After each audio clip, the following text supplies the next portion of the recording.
Chris Godinez, licensed professional counselor, also the host of We to Talk on every Sunday at noon. And then I post this up to YouTube and Patreon and all sorts of fun stuff. YouTube, no, Facebook. This video is for educational and informational purposes only. The views and opinions stated herein are mine and mine alone. They do not represent the ACA, the APA, or any other therapist for that matter. Boom, shakalaka, done. I'd like to thank my sponsor, BetterHelp, BetterHelp, BetterHelp.com/Chris Godinez. They're an online therapy company. They are international, master's level, PhD level. They have over 40,000 therapists working for them. Hi, everybody. They are awesome. I've gotten great feedback from people using them. So thank you, BetterHelp.com/Chris Godinez. Okay, current events. Holy cow. So, okay, so the Gilbert Goon thing is still ongoing. And again, who raises antisocial kids that think it's okay to use brass knuckles to knock another kid's teeth out, and who think it's okay to hurt and harm, et cetera, et cetera, et cetera. And also, who raises kids to just take videos of it as opposed to calling the police and doing something about it? Now, speaking of the Gilbert police, those are all rhetorical questions because we know the answer to that is either another psychopath or a narcissist. I'm sorry, you have to be personality disordered to allow your child to do that and to not know something was going on.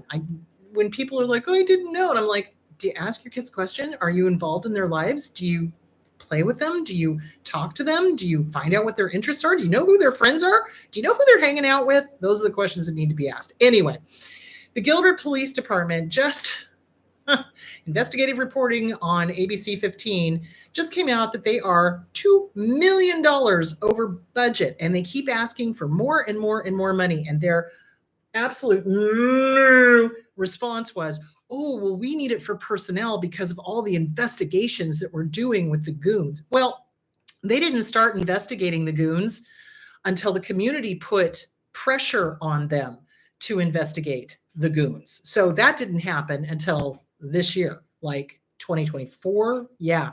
So why are you $2 million over budget and you were another $6 million over budget 2 years ago? And then the Gilbert Town Council just signed off on it. They're like, oh yeah, sure, no problem. Give them the money. And I'm like, where do you think that money's coming from? It is coming from the people, us. It's coming from us. It's not coming from a corporation. It's not coming from the government. It is coming from our taxes. And that's why our taxes keep going up and up and up and up, because you get these little fiefdoms going in these small towns, or towns that used to be small that are now big, that they still act like it's a small town. And they feel like, oh, it's a free money thing. And they don't understand that money is coming out of the pockets of the people trying to feed their families. So if you are living in the Gilbert Town District, I strongly suggest you vote all of those MFers out. Seriously, they're not doing their job. The police don't do their job. They're not doing what they should. And now they're claiming that they need more money. And I'm like, no, if you'd been investigating this stuff, if you had kept that kid from getting killed by the goons, okay, yeah, I'd be okay giving you more money. Right now, what I'd like to do is give you a swift kick in the ass and send you the hell out of town. So anyway, there it is. That's my current event. So again, positions of power are very attractive to narcissists and psychopaths. They enjoy putting their thumb on the little person, and they enjoy throwing their weight around and thinking that they are somehow untouchable. And they are touchable because they're public servants. We don't work for them. They work for us, and they better get that through their heads. So anyway, there it is. All right. So there is that with the current event. Okay, so today's topic is going to be decision making. So when we have to make a decision, this goes for male, female, doesn't matter. When we're dealing with an abuser, okay, and we're having to go into court and we're having to make all of these decisions, or we're still in the situation and we're having to make all these decisions and we're terrified and we're living in fear, okay, then we start making decisions based on emotions, not based on actual facts, okay? So feelings are not facts, and that's what you have to wrap your head around to help you make good decisions. So let's start with the decision-making process. So when we've been in an emotionally abusive relationship, okay, everything's a problem. Seriously, why? Because the abuser creates chaos. And so literally everything is a problem. Everything is high priority. Everything has to be done right now. You need to call me right back. Da, da, da, da, da, da, da, da. So we start thinking in our heads that literally everything is on that kind of level. So here's where we have to do some triaging, okay? If somebody is not dying, if somebody is not bleeding, then it's not an emergency, okay? That's that's kind of your rule of thumb. Then you need to prioritize what decisions need to be made. So first of all, you have to identify what is the problem, okay? So a lot of times in getting stuck in decision making, it's because we have to deal with the abuser, or we have to do something or make a decision that we know the abuser is not going to like. So that's when we get kicked into the emotions and we get kicked into fear. And whenever we're basing a really important decision in fear, it's always going to be the wrong choice. Always, 100%. I cannot tell you the number of times I have worked with targets of abuse going up against an abuser, and they should have gotten a restraining order, or they should be doing this, or they should be doing that, and they're not, because, oh, I don't want them to think badly of me, and I don't want the flying monkeys, and I don't want this, and I don't want that, and I don't want them to hate me, and I don't. Stop. Listen, you're dealing with somebody who's cray cray, okay? Technical term. And they are out to get you. So you making yourself smaller and smaller and smaller out of fear, and not filing the restraining order, not filing the motions that you need to file, not drawing boundaries, et cetera, is going to do nothing but hurt you and the kids. Okay. Let me make that very clear. The thing I hear over and over again from targets of abuse, male and female, well, why can't they just? Please see Article 5, which says they're crazy. They're crazy. They are never going to change, guys. Please listen to me now. Please believe me now. They are never, listen to me now, they are never, believe me now, going to change, ever. Not on this or any other planet. They do not change.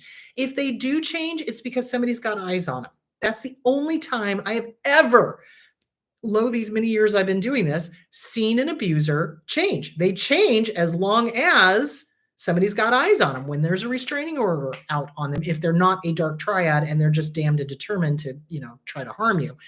So they're not going to change. They're not going to do the kind, rational, real thing. So you've got to lay out, what is the problem? We're going to do like a little flow chart. What is the problem? Okay, well, the problem is I've got to protect the kids, and I've got to get things lined up to go to court. Okay, but I'm afraid. And my fear, my inner child, is screaming at me to do nothing. No, wrong, incorrect response. So first of all, you identify what the problems are, and then you start writing out what the solutions are. And in the meanwhile, while this is all going on, you've got to comfort that inner child. You've got to calm them down and have a strong talk with them and be like, okay, kiddo, I love you. I've got your back. You're safe. You're okay. They may not hurt you anymore. It's not okay for them to hurt you anymore. I'm not going to allow it. But here's how we're not going to allow it. Because I have to make this decision that's scary to you, that is ultimately going to protect you. You literally have to explain it to the child. So first of all, you identify what the issues are. What are the problems? What needs to be fixed? And then you put them in the order of most important. So again, that's where a lot of us get stuck, because with a narcissist, everything is high level, alert, DEFCON 1. Oh my God, we need to fix it now. Oh my God, drama, chaos, etc. So you've got to discern what is really a drama, or what is really an emergency, and what is really just drama. Okay. So then you lay it out. You lay out what the problems are, but then you start thinking about, okay, what do I do now? What is the next right step with this particular problem? And you write it out. Why? Because getting it out of your head and onto paper for some bizarre reason, makes things clearer. It's like we have this ability to go, here's the problem. Let me think of a solution with no, and here's the thing, when you do the solution, I don't want any of this, "Ooh, but what if?" That's the inner child. No, no, no, no. So no what ifs, just here's the solution. Here's what I'm thinking for the solution. And then you're going to go back through, calm the inner child. And what I really recommend is having somebody that you can use as a sounding board. Here's the problem. Here's my solution to it. What do you think? Now, a lot of us didn't have good sounding boards. So in that case, you're going to have to start listening to your gut. Is this the right next move? Free of fear. Remember, feelings are not facts. Fear is a liar. Fear will stop you from making your good decision. So you write it out. It's like, okay, problem, solution. And then you can take it to somebody that you trust and say, here's what I'm thinking. What do you think? And it needs to be somebody who's not disordered. It needs to be somebody who's got your best interest at heart. Okay. So, for example, if you were raised in a narcissistic family, going to the narcissistic family members is not going to be helpful because they're going to steer you wrong. For example, I would never go to my mother for romantic advice ever because she had a broken picker, clearly, and she never worked on it until after my dad died.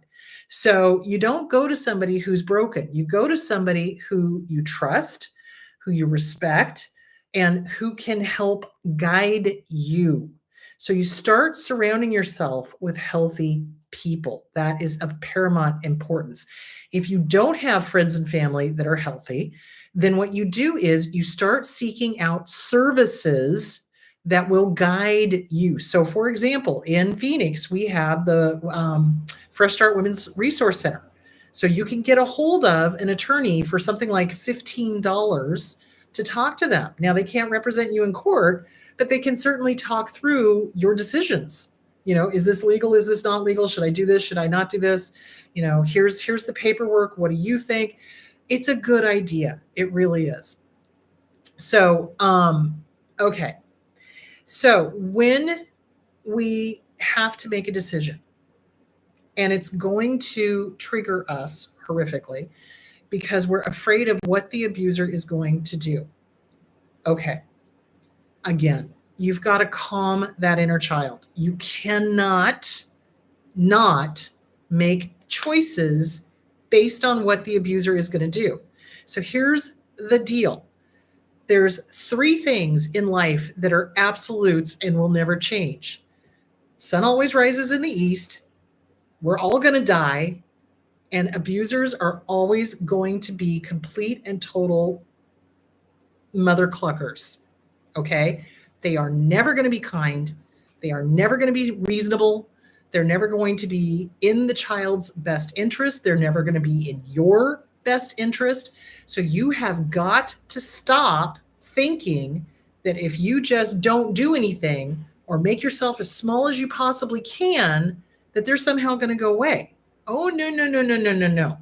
They're enjoying your turmoil, whether they can see it or not. And believe me, they can see it on your face when you're with them because they read people. They're psychopaths usually.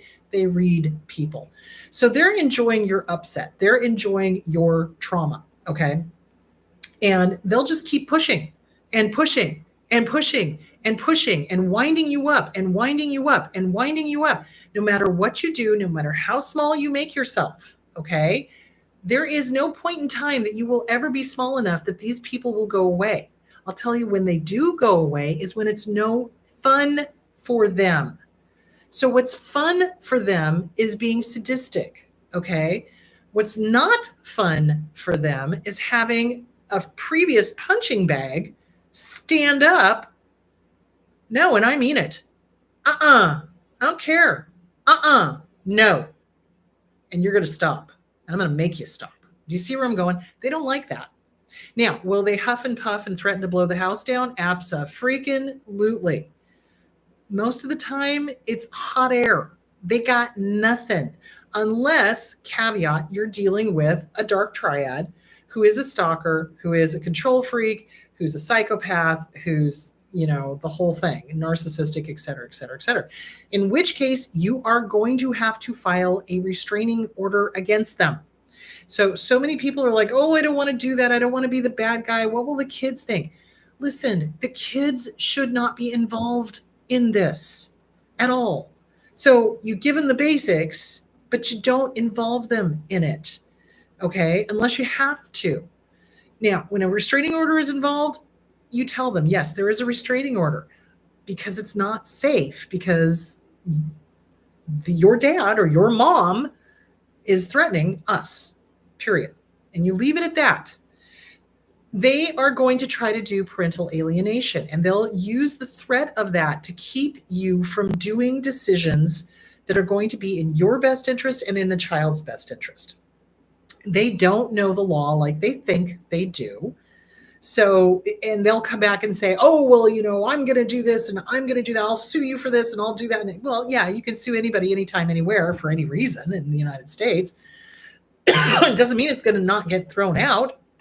There is such a thing as frivolous lawsuits, and there is such a thing as harassment. So one thing I have seen is, in one case, I had a client where the abuser was filing motion after motion after motion after motion after motion after motion, years later, like years later. And the person was terrified of filing a restraining order, filing a harassment lawsuit. Oh, no, they're going to hurt me. They're going to do this. They're going to do that. Well, they're going to hurt you anyway. Get this, wrap your head around this. They want us dead. They do. Fiscally, they try to bankrupt us. Emotionally, they try to bankrupt us. Physically, they try to kill us. They do. Either, outwardly or, covertly. So you've got to protect yourself and you've got to protect the kids. And one of the ways to make them stop is you hit them in the pocketbook with a harassment lawsuit.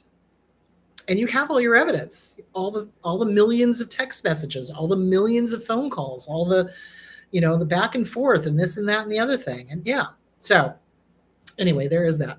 So decision making means that you've got to be able to calm that inner child down, or however old you were when you started becoming fearful of the abuser. They don't have any power over you, really. They think they do, and a part of you thinks that they do, but they don't. They really don't. And you get as much help as you possibly can. You help from therapists, help from attorneys, help from organizations like Fresh Start Women's Resource Center, help from Catholic Charities, help from, you get as much social services help as you possibly can.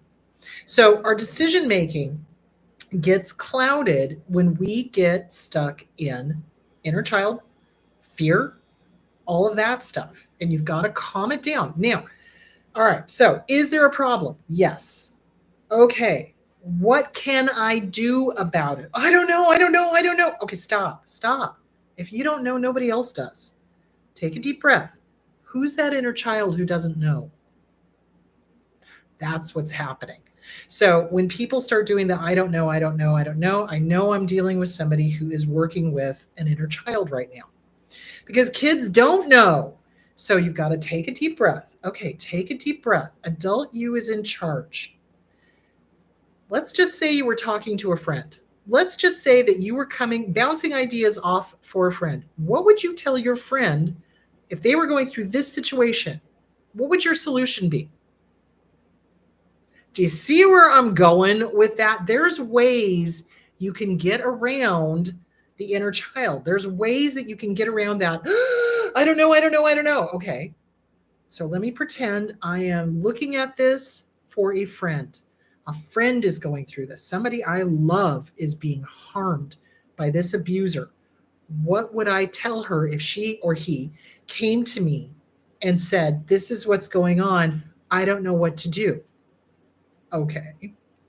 Brainstorm. Take yourself out of the situation. You're thinking about it for a friend. That's one way to help calm the inner child, because now the inner child is like, oh, it's not for us, it's for somebody else. Okay. Do you see where I'm going with that? But you're going to have to do the inner child work. The inner child is based in fear. Really, that's what the inner child does. At whatever age you got harmed, that's what shows up. Okay. The I don't know, I don't know, I don't know. That's an inner child. The oh my gosh, we can't. No, that's an inner child. So the Inner Child Workbook, Catherine Taylor, or the one by Lucia Cappuccioni, which I think is called Regaining the Inner Child. Now, the other piece of this is the codependency. I don't want to hurt them. They're hurting themselves. This is the consequence of their actions. That's what you need to talk to yourself about. You filing a harassment lawsuit, you filing a restraining order, you filing for divorce, you leaving, this is the consequence of their actions. You're not hurting them. They'll tell you that you are, but you're not. They're suffering the natural consequences of their bad behavior. You are not responsible for their emotions, but they don't really have emotions. So, but what they love to do is they love to play the victim, and they love to paint you as the bad guy to everyone and their dog. So you've got to remember, you're not responsible for them. If they wanted you to speak kindly of them and to not divorce them and to not seek full custody and et cetera, et cetera, et cetera, then maybe they shouldn't have been an abusive jackwagon. So that's the codependency part, is that we keep thinking that somehow if I'm just nice enough, if I just love them enough, if I just concede enough, that they'll get that I'm not a bad guy. Nope, honey, that is never going to happen. They are dedicated to you being the bad guy, because otherwise the only other scenario is they're the bad guy, and they are not going to go for that. Absolutely. So it's really important to handle that codependency part. Write it out. So when your decision making comes up and you're like, oh, I don't want to be the bad guy. Oh, I don't want to hurt them. Oh, I don't want to. Stop. Deep breath. How old are you? Number one. Number two, are you responsible for their emotions? No, you are not. Are you responsible for what they say about you? No. Here's the thing. I've seen plenty of people that were really good people, and yet the abuser would run around town and smear them to anybody who would listen. And here's the reality. Some people are going to believe them 100%. They just are. But here's the deal. People who are willing to believe the worst of you in no way, shape, or form deserve the best of you. You can tell them to hit the road. Seriously. You know what I'm saying? You don't need them. People who are willing to believe the gossip, people who are willing to believe the smearing, are not people you want in your life. They're not. And you're not going to change their mind. Yet that inner child pops up and goes, but, and there's your other clue. But I need to make them see. I need to explain. I need to, no, you don't. Nope. You don't. You need to make a decision that's best for you, that they're not going to like, and that they're going to go around town and damn you for. You can't be afraid of that. They're going to do it regardless. Even when you cut yourself off, you cut everything off and you make yourself as tiny as possible, they still go around town and lie and smear and hurt and harm, because that is who they are. Your decision-making must be based on your gut. Is this the right next step? Yes or no? No story. So what we do is we get wound up in our head and in our heart. So when our head and our heart are involved, it's all, oh my gosh, well, what about this? And what about that? And they're going to do this. And they're going to hate me. And story. Bunch of story. It's all BS. It is. When it's the gut involved and you're talking to your gut, it's a yes or no answer to a yes or no question. So you formulate what the problem is, you formulate what you think the solution is, and if you don't have somebody to bounce it off of, okay, gut, I'm going to take a deep breath. Does this feel like the right solution? Yes or no? No story. And the gut will tell you yes or no. It will. But it takes practice. You must practice listening to your instincts. You've got to practice listening to your gut. You've got to practice trusting yourself.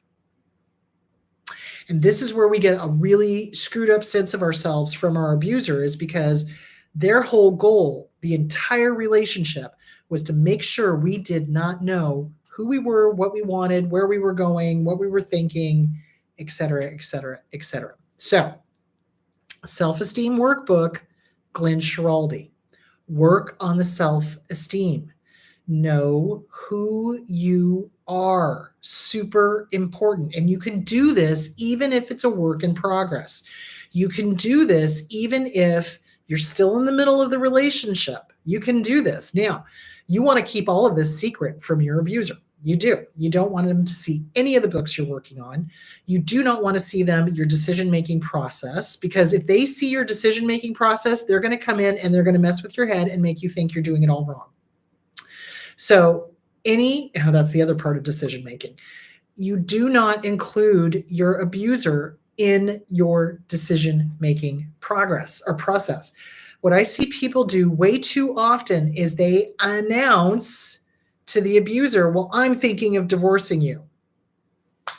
Oh my gosh, you just told them what you're going to do. And now they're going to make sure you can't. So you cannot share anything like that with them. And I know to try to slap them awake, to try to make them, wake up and be like, oh my gosh, I don't want to lose you. That's not going to happen. What they'll do is they'll see that as a challenge, especially the more psychopathic they are, and they'll see it as a threat, an ego threat, and they will set about to bankrupt you, make sure you don't have any funds, make sure you can't go to work, make sure you don't have any friends, make sure, do you see where I'm going with that? So you don't want to tell them. It's a chess game. Don't tell them what your next move is, just do it. Which is why you have to keep things to yourself. Does that make sense? So, okay. So let me review all of this. So decision-making gets stymied by fear, and it's usually the inner child. So the best way to do that is to sort through. You're going to have to triage it. What is the most important decision you have to make right now? Okay. And then you write the other ones down as well. Okay. Then, okay, here's the problem. Okay, now I've triaged it. Not everything is on a red alert level. I've got it kind of organized. If I was telling a friend, or if a friend was telling me this was the problem, what would I tell them? Okay, that's the solution. Okay, next part of that, after you comfort the inner child and all of that good stuff, next part of that is, okay, I need to bounce this off of a trusted family member or a trusted friend or a therapist or a social service or something. And if you don't have any of those, that's when you go to the gut. I need to bounce this off of my gut, not my head, not my heart, my gut. Yes or no question. Okay, gut, this solution to this problem, is this a good solution? Yes or no? And it will tell you. So the way you start listening to your gut, and I've said it 1,000 times and I'll say it 1,000 more, you start with something you already know. So when you ask your gut something, start with something you already know. So for me, I know I don't like peanut butter. It's the texture. I don't like it. So if I eat peanut butter, or if I say, okay, gut, do I like peanut butter? It's going to go, no. Okay. It's like a visceral kind of, I'm going to throw up kind of thing. So that's my no. And I know that's my no. And that's always what my no has been. So when something is a no, it's like, oh, God, no, My yes is, okay, gut, do I like Reese's peanut butter cups? Oh, hell yeah, I do. It's just a calm, yeah, duh, that kind of thing. So that's what you want to start figuring out. What is your yes? What does that feel like in your body? And what is your no? What does that feel like in your body? And then trust that. Every single time I have ever in the past gone against my no, it's ended in a disaster. It's because the gut knows. And it's a matter of relearning to trust ourselves, because that part of us was taken away from us by the abuser. They didn't want us to trust ourselves. Because if we listened to ourselves, we'd be listening to the red flags, and we'd be recognizing that this behavior is not normal. And we'd be like, you know what? No, I'm not going to put up with this. Bye. And that's not what they want. They want their favorite punching bag to stick around. So, okay. So you work it out with your gut, and then you move forward with your plan. So the last half of this, and then I'll go into the questions. The last half of this is that, okay, so we've made it all the way through this decision-making process. Why do I keep saying progress? I don't know. Process. We get there, we have the solution, and now we got to pull the trigger. Now we got to do something with it. So oftentimes people get stuck right there because it's like, oh, now it's real. Okay. So courage. You need encouragement. This is where the mirror work is going to come in. So remember, procrastination stymies the decision-making progress because we're afraid. And okay, well, I can have control over this. I can let this go, but I can have control over this. And I just won't do it. There we go. Woo. No, you don't want to do that. So you're going to do mirror work. Hi, good to see you. Have a great day. You know what? It's okay for you to make this very scary decision and move forward. You've got this. I give you permission, and I am giving you encouragement.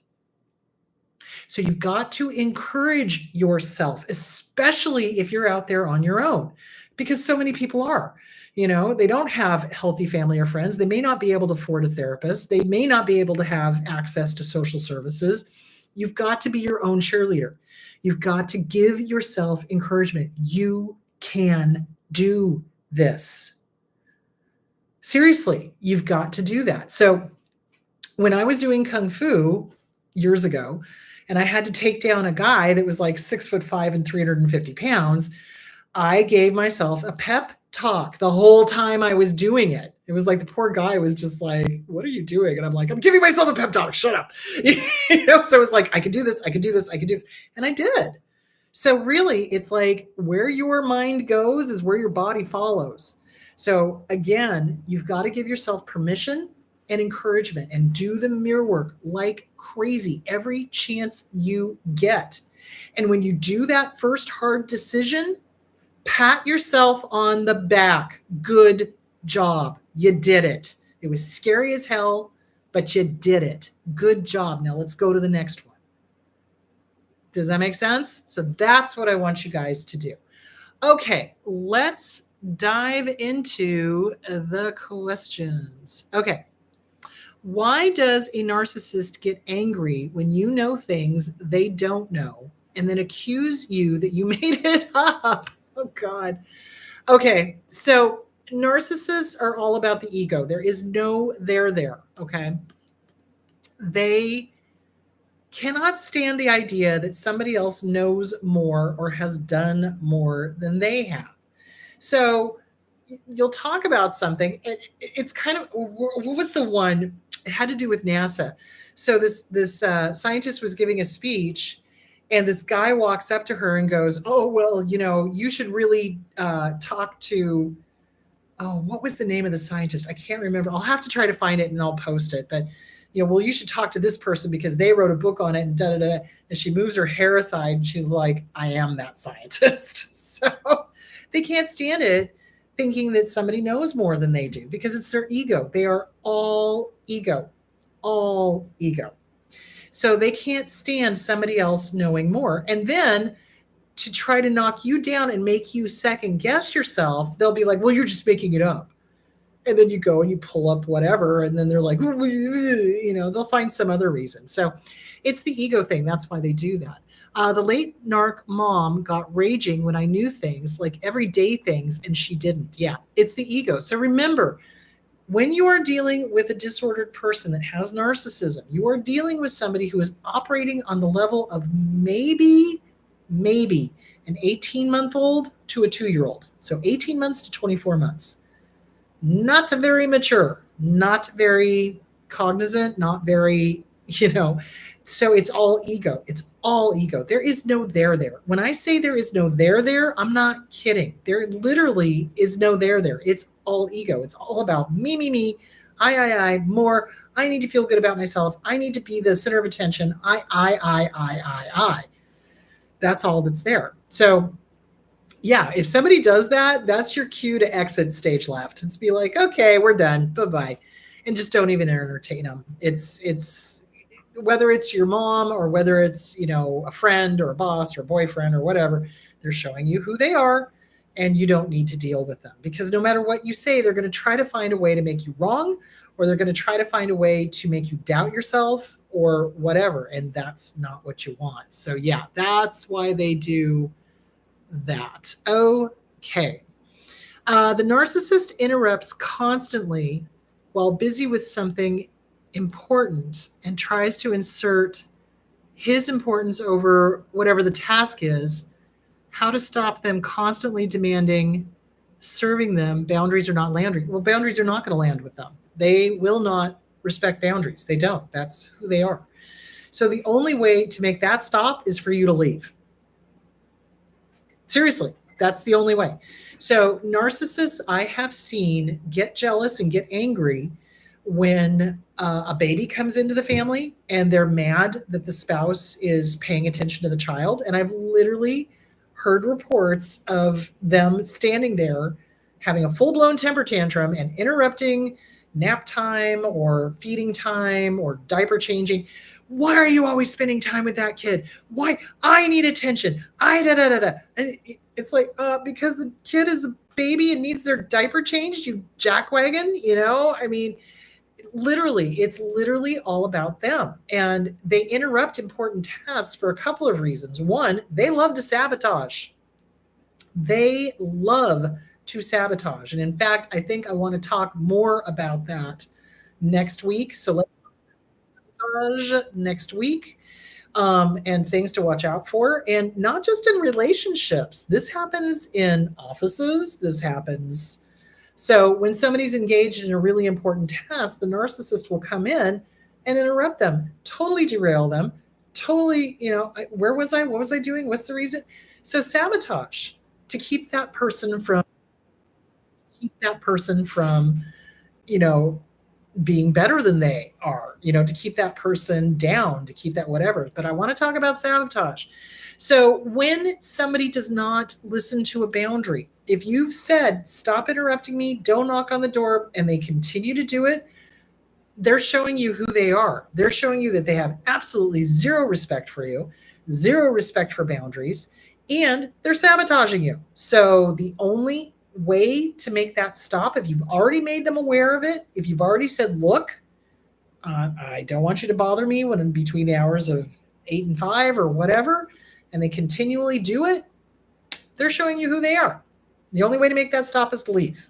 Seriously, that is the only thing you can do. So anyway, all right, guys, I think, was that the last question? Yeah, that was the last question. What? Oh, appearances, dear Lord. Okay, so I am going to be in Richmond. No? Yeah? Hold, please, while I pull this up. Hang on. Okay, appearances. I am going to be in Richmond, Virginia, June 22nd. I'm going to be in Washington, D.C., July 20th. I'm going to be in York, Pennsylvania, August 5th. And I'm going to be in Philadelphia, Pennsylvania, August 10th. And the last one is Nashville, Tennessee, August 17th. So I hope to see you guys there. It's been so much fun seeing everybody and talking to everybody. I really enjoy doing that. So anyway, you guys have a great day, week. I will see you next week. We're going to talk about more about sabotage and how to protect yourself, what to do, that kind of thing, especially in a work situation. I think that's important. And if you have questions, let me know. So you can put them in the comments. You can do them on Facebook. Or if you have a topic that you would like to see me cover, let me know because I'm happy to do that. So, all right, you guys, go be awesome. And I will have a great Memorial Day. And I will talk to you guys next week. Bye.